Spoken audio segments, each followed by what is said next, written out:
बिस्मिल्लाहिर्रहमानिर्रहीम। अस्सलामुअलैकुम वरहमतुल्लाहि वबरकातुहू। डियर स्टूडेंट्स, उम्मीद है सब लोग खैर आफियत से होंगे।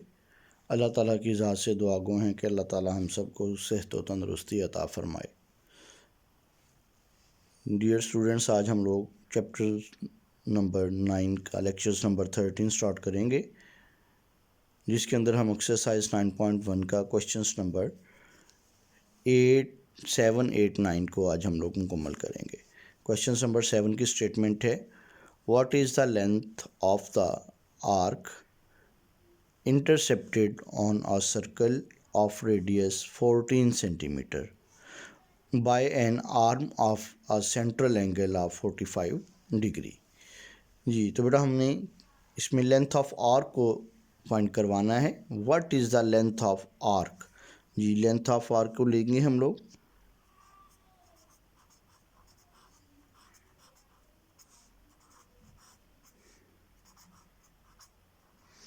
लेंथ ऑफ आर्क को स्मॉल एल से डिनोट करते हैं।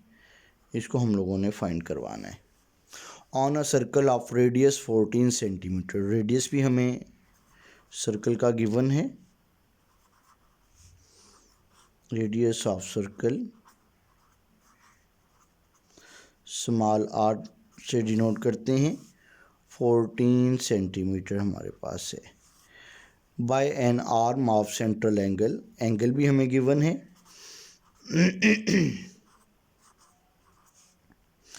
थीटा से डिनोट करवाएंगे 45 डिग्री।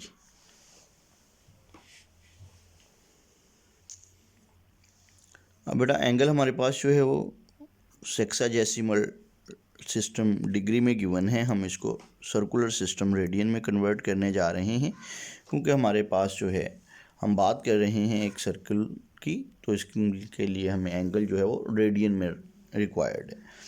तो हम 45 के ऊपर 1 डिग्री की वैल्यू अप्लाई करेंगे, जो आपके पास है π/180। तो हमारे पास इसको बड़ा सिंप्लीफाई करने के बाद π/4 रेडियन आपका एंगल बनेगा, जो सर्कुलर सिस्टम के अंदर हम लोग कन्वर्ट कर चुके हैं। अब हम लोगों ने बेटा रिलेशंस का यूज़ करवाना है। बाय यूजिंग रिलेशन, थीटा किसके इक्वल था, L/R के। हमें लेंथ ऑफ आर्क चाहिए, तो रेडियस थीटा से मल्टीप्लाई करवा देंगे, तो L किसके इक्वल होगा, R थीटा के इक्वल हो जाएगा। रेडियस हमें गिवन है 14 सेंटीमीटर और एंगल थीटा हमें गिवन है π/4। जी, यहाँ पे हमारे पास बेटा जी इसको सिंपल करें, 2 पे डिवाइड हो रहा है 14 and 4, 2 7s are 14, pi as it is आ जाएगा, डिवाइडेड बाय 2 2s are 4। यहाँ पे बेटा पाई की वैल्यू अप्लाई कर दें। 7 को 2 ने डिवाइड किया तो 3.5 वैल्यू मिलेगी, और पाई की वैल्यू हमारे पास जो है वो आपके पास है 3.14। दोबारा देखें, 7 को आपने 2 पे डिवाइड किया 3.5, और पाई की वैल्यू कितनी है 3.14। इन दोनों वैल्यूज़ को जब हम लोग मल्टीप्लाई करवाते हैं तो हमारे पास अप्रॉक्सीमेट वैल्यू बन रही है 10.99। इसको हम लोग 11 सेंटीमीटर ले लेंगे, 11 के इक्वल है तकरीबन। तो हमारे पास बेटा जी जो लेंथ ऑफ आर्क है वो हमारे पास 11 सेंटीमीटर के इक्वल आ चुकी है। और ये बात याद रखेंगे, रेडियस का यूनिट्स क्योंकि हमारे पास सेंटीमीटर में है, इसलिए हमें इसको भी सेंटीमीटर में ही लेना है। जी, नेक्स्ट क्वेश्चन नंबर 8 की तरफ चलेंगे। जी डियर स्टूडेंट, क्वेश्चन नंबर 8 की स्टेटमेंट है हमारे पास, find the radius of circle. Radius of circle हमने फाइंड करवाना है।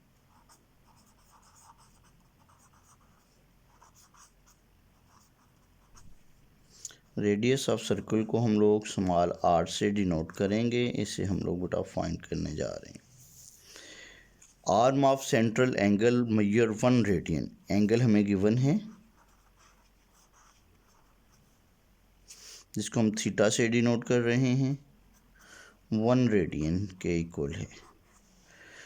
Cut off an arc of length 35 centimetre. जी लेंथ ऑफ आर्क भी हमारे पास है,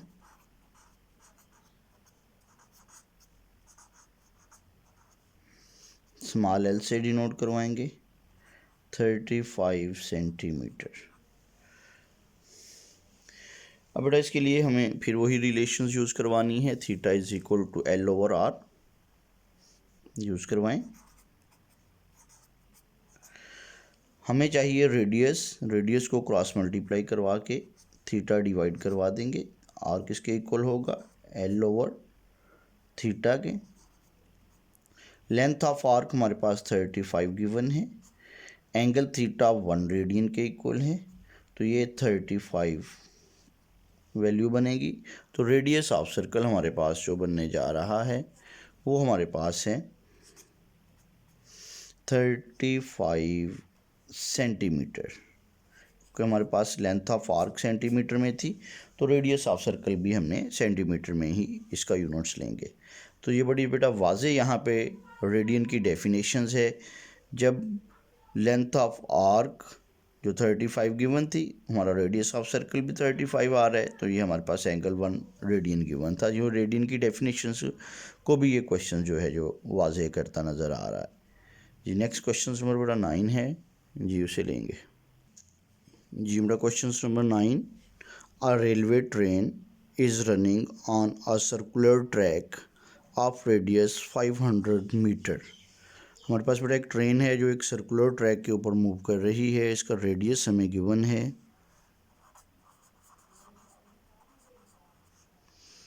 radius of circular track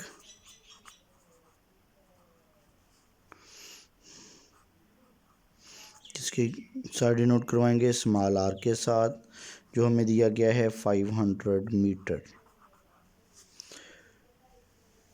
eight the rate of 30 kilometre per hour, speed भी हमें बेटा ट्रेन की दे देगी, स्पीड ऑफ ट्रेन, इसको हम लोग बेटा v से डिनोट कर देते हैं स्पीड को, जो हमारे पास है 30 किलोमीटर पर आवर। यहाँ पे बेटा देखें हमारे पास जो रेडियस है ना वो मीटर में गिवन है, जबकि यहाँ पे हमारे पास वैल्यू किलोमीटर्स में आ रही है। इसको भी हमें मीटर्स में, पर आवर को हमें सेकंड्स में कन्वर्ट करवाना है, क्योंकि नेक्स्ट आगे जाके हमें एक टाइम गिवन है जो सेकंड्स में है। यहाँ पे रेडियस मीटर में और टाइम सेकंड्स में है, तो यहाँ पे हमारी स्पीड जो है किलोमीटर पर आवर में अगर है तो इसको भी हमें मीटर पर सेकंड्स के अंदर लेके जाना है। तो इसके लिए हम बेटा इसको छोटे यूनिट्स में कन्वर्ट करवाएंगे। 1 किलोमीटर्स में 1000 मीटर होंगे, और 1 आवर के अंदर हमारे पास 3600 सेकेंड्स होंगे। अभी हमारे पास बेटा यूनिट मीटर पर सेकेंड्स में चेंज हो चुका है। इसको हम लोग सिंप्लीफाई करते हैं, ये हमारे पास बेटा जी 2 ज़ीरो कैंसिल हो जाएंगे इसके साथ, तो ये हमारे पास इसको अगर हम लोग डिवाइड करें 3 पे, 3 1s are 3, 0 as it is आ जाएगा। इसको भी 3 पे डिवाइड करें, 3 1s are 3, 3 2s are 12, तो ये हमारे पास 10 मल्टीप्लाई बाय ये 10,000 में से हमें मिला है, नीचे डिवाइड करवा रहा है इसको 12, तो फाइनली हमारे पास ये भी अब वैल्यू हमारे पास ऊपर बेटा 100 आ चुका है, नीचे आपके पास 12 आ चुका है। अगर हम इसको डेसिमल फॉर्म में लिखें तो हमारे पास 100 डिवाइडेड बाय 12 जो वैल्यू बनेगी ये आपके पास बन रही है 8.33 मीटर पर सेकेंड्स। तो हम लोगों बेटा जो वेलोसिटी स्पीड जो है हमारे पास ट्रेन की उसको मीटर पर सेकेंड्स में कन्वर्ट कर चुके हैं। नेक्स्ट बेटा आगे चलते हैं स्टेटमेंट में, इसको एक बार रिवाइज कर लें। एक हमारे पास रेलवे ट्रेन है जो रन कर रही है एक सर्कुलर ट्रैक के ऊपर, जिसका रेडियस आपके पास है 500 मीटर। तो हमने रेडियस सर्कुलर ट्रैक का लिया जो स्मॉल आर से हमने डिनोट करवाया, कितना आपके पास 500 मीटर है जी। फिर आगे हमें eight the rate of speed, एक हमें स्पीड भी दी गई है इसी ट्रेन की, जिस ट्रेन स्पीड के साथ ट्रेन उस सर्कुलर ट्रैक के ऊपर मूव कर रही है वो है 30 किलोमीटर पर आवर।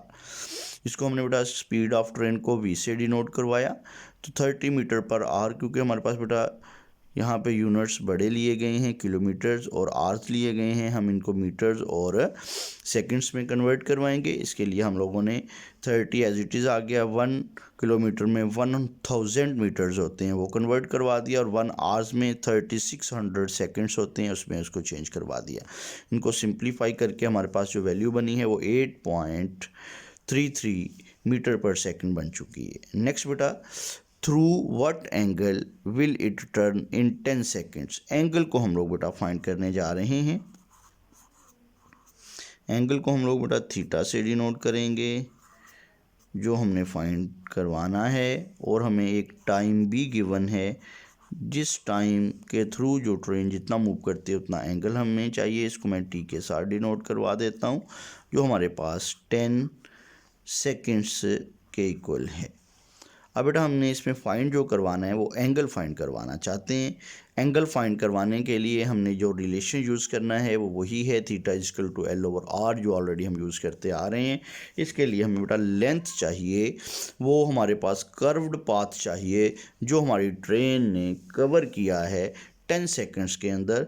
उसके लिए बेटा हम जो है अब फिज़िक्स के रिलेशंस डेफिनेशन यूज़ करेंगे स्पीड की। जी तो हमारे पास क्या है जी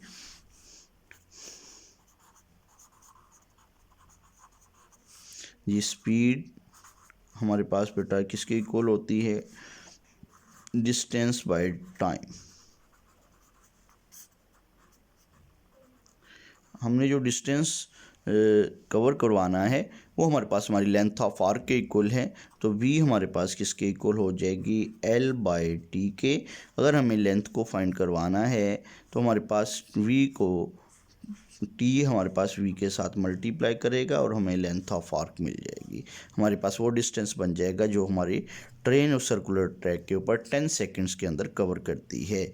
तो L बेटा हमारे पास बन गया, v की वैल्यू हमारे पास है 8.33 मीटर पर सेकंड्स, टाइम हमें दिया गया है 10 सेकंड्स, तो हमारे पास फाइनली वैल्यू बनेगी 83.3 जो है वो हमारे पास मीटर्स के अंदर वैल्यू बन गई। अब बेटा हमारे पास लेंथ ऑफ आर्क भी मौजूद है, एंगल को फाइंड करवाना है, उस सर्कुलर ट्रैक का रेडियस भी गिवन है, तो हमने अपनी रिलेशंस को यूज़ करवा देंगे। तो हम यूज़ करवा रहे हैं by using relations theta is equal to L/R। हमें चाहिए एंगल ही चाहिए, तो वैल्यूज़ अप्लाई करवाएं। लेंथ ऑफ आर्क आपके पास है 83.3 डिवाइडेड बाय रेडियस हमारे पास है 500 किलोमीटर। तो हमारे पास एंगल बेटा फाइनली बनने जा रहा है 83.3 को आप लोग 500 पे जब डिवाइड करेंगे तो हमारे पास वैल्यू जो फाइनली बनने जा रही है वो है 0.16। क्योंकि हमारे पास बेटा सर्कुलर रीजन को डिस्कस कर रहे हैं तो एंगल हमारे पास किस में होगा, रेडियन में होगा। तो ये बेटा हमारा जो है क्वेश्चन नंबर 9 भी मुकम्मल हो गया। जी बेटा आपने इन तीनों क्वेश्चंस को जो है आप लोग अच्छे से व्यू करते हुए इसको रिवाइज़ करें बार बार, ताकि ये पुख्ता हो सकें। रिवाइज़ करने के बाद एक बार अपने हाथ से लाजमी इनको करें, ताकि जो ये फिर आप लोगों के पास जो है ना दोबारा भूले नहीं आप लोगों को। तो जो आपके दूसरे साथी आपके साथ शामिल हो रहे हैं उनके साथ अपने चैनल को शेयर करें, और जो नए साथी हमारे साथ हैं वो शामिल हुए हैं वो हमारे चैनल को सब्सक्राइब करें और बेल आइकन को भी प्रेस करें, ताकि आने वाले नए लेक्चर्स जो हैं आपको वक्त पर मौसूल हो सकें। Thank you so much. अल्लाह हाफिज़।